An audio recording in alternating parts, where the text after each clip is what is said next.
জ্যোৎস্না রাত্রের শুভেচ্ছা সবাইকে। হ্যালো এভরিওয়ান, আসসালামু আলাইকুম। কেমন আছেন সবাই? আশা করি সবাই ভালো আছেন।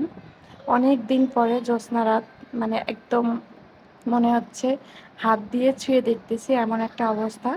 দেখা যায় যখন বাসায় থাকি তখন ওরকমভাবে বারান্দায় এসে জ্যোৎস্নাটা উপভোগ করা হয় না, কিন্তু অনেক দিন পরে এভাবে আমি এখানে দেখানোর চেষ্টা করতেছি। মানে জ্যোৎস্নাটা এত সুন্দরভাবে পড়েছে বারান্দায়, কিন্তু ভিডিওতে আসতেছে না।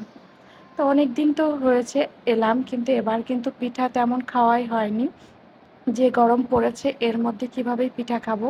আর আমার আম্মুর শরীরটাও ওইরকমভাবে ভালো না। সবাই আমার আম্মুর জন্য দোয়া করবেন। তো আজকে আম্মু পিঠা বানাবে, এখানে ডিম দিয়ে আলু দিয়ে রান্না করেছে। এই যে আম্মুকে বললাম রুটি পিঠা, অনেকে তো রুটি পিঠা গোছ দিয়ে খেতে বেশি পছন্দ করে, কিন্তু আমি রুটি পিঠাটা হালুয়া দিয়ে খেতে বেশি পছন্দ করি। মানে সুজির যে হালুয়াটা হয় ওইটা। দেখুন কি সুন্দর প্রকৃতি। গ্রামের বাড়িতে কিন্তু এই যে মুরগির ছানা হাঁটাচলা করে, তারপরে বিড়াল, এগুলো হাঁস মুরগি, এগুলো দেখতে কিন্তু খুব ভালো লাগে। আর আম দেখলে তো আমার একটু ছুঁয়ে দেখতেই হবে, এমন একটা অবস্থা।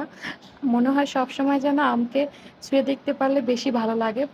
আমি ঘরে থেকে রান্নাঘরে যাওয়া আসার সময় একবার না একবার আম গাছে এইভাবে আমগুলো ধরে মানে হাত দিয়ে দেখবই। পরে আম্মু আমাকে আবার দেখতে দিল যে মিষ্টি হয়েছে কিনা। আমি একটু মিষ্টি চেক করে দিলাম, কারণ বাড়িতে আসলে আমারই মিষ্টিটা চেক করা হয়। কারণ আমি একটু পিঠা একটু মিঠা না হলে খাই না।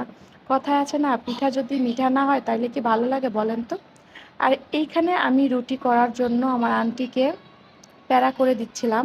আমার দাদুকে সবসময় দেখতাম সেইভাবে প্যারা করে নিত, তাইলে যেমন প্যারা মানে প্রত্যেকটা রুটি কিন্তু সমান হতো। তো ওইভাবে আমার আম্মু করে, তাই আম্মু আমাকে বলতেছিল, আমি আবার আমার আন্টিকে একটু হেল্প করতেছিলাম এইভাবে প্যারা করে দিয়ে। এইভাবে প্যারা করতে গেলেই কিন্তু আমার দাদুর কথা অনেক মনে পড়ে, যে দাদুর কাছ থেকে শেখা। আগে কিন্তু দাদুর সাথে অনেক রুটি বানাতাম। ফার্স্টের রুটিটা একদমই ভালো হচ্ছে না, কারণ অনেক দিন প্রায় 1 মাস যাবৎ কিন্তু আমি কোনো রুটিই বানাচ্ছি না। এজন্য রুটিটা জানি কেমন হয়েছে। তারপরে রুটিটা কিন্তু ভালোই হয়েছিল। আর চালের আটা রুটি তো এভাবে যখন ছোট থাকতাম তখন কিন্তু দাদুর সাথে চালের আটা রুটি কম বেশি বানানোই লাগতো। দাদুর সাথে গল্প করতে করতে রুটি পিঠা বানাতাম। খুব মিস করি সেই দিনগুলা। আমার দাদুকে যেন আল্লাহ পাক জান্নাতুল ফেরদাউস দান করে। খুব ভালো মনের একজন মানুষ ছিল আমার দাদু। আর আমার দাদুর হাত থেকেই কিন্তু আমাদের সব ধরনের পিঠা খাওয়া শেখা। বিশেষ করে আমার মা চাচিরা কিন্তু আমার দাদুর হাত থেকেই পিঠা বানানো শিখেছে। এই দেখুন, কথা বলতে বলতে কিন্তু আমার দ্বিতীয় পিঠাটা আলহামদুলিল্লাহ অনেক ভালো হয়েছে।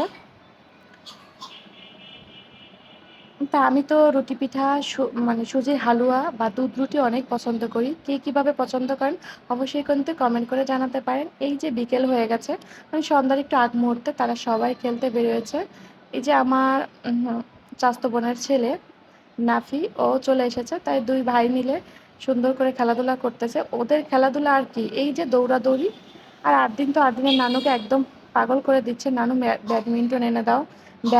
মানে ব্যাডমিন্টনের কথাই বলেছে। পরে আমার আম্মু তো বাজারে গিয়ে এই যে তার জন্য ব্যাট বল ব্যাডমিন্টন নিয়ে আসছে। আর এই যে নাফি, এনার হাতে দেওয়া যাবে না, কারণ ইনি দিলেই মাইর দেয়। এমনিতে লাঠি নিয়ে সবাইকে মারে, ছোট মানুষ তো বোঝে না, তার জন্য এনার হাতে আর দেওয়া হয়নি। পরে একটা দিয়েছি, দেওয়ার সাথে সাথেই কিন্তু সবাইকে মারপিট করতেছে। ওর আম্মু আমাকে বলছিল ওর হাতে দিস না, কারণ ও মাইর দিবে। পরে যে সন্ধ্যার পরে নামাজ কালাম শেষ করে আমরা বসে পড়েছি রুটি দিয়ে সুজির হালুয়া খেতে। আমার কিন্তু অনেক মজা লাগে। এবার তেমন পিঠা খাওয়া হচ্ছে না, ওই যে বললাম আম্মুর শরীরটা তেমন ভালো না। তো সবাই আমার আব্বু আম্মুর জন্য দোয়া করবেন, আর আমরা সবাই সবার জন্য দোয়া করি। যে গরম পড়েছে, গরমের জন্য কিন্তু আরও বেশি মানে কষ্ট হয়ে যাচ্ছে।